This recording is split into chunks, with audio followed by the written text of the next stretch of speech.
ब्रह्मानन्दं परमसुखदं केवलं ज्ञानमूर्तिं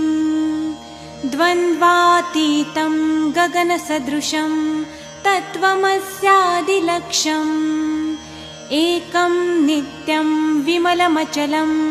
सर्वधी साक्षिभूतं भावातीतं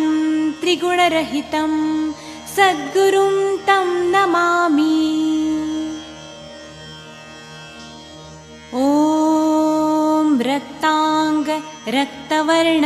पद्मनेत्र सुहास्यवदनं कण्ठाटोपी च माला दण्डकमण्डलुधर कटयाङ्कर रक्षक त्रैगुण्यरहित त्रैलोक्यपालक विश्वनायक भक्तवत्सल कलियुगे श्री स्वामी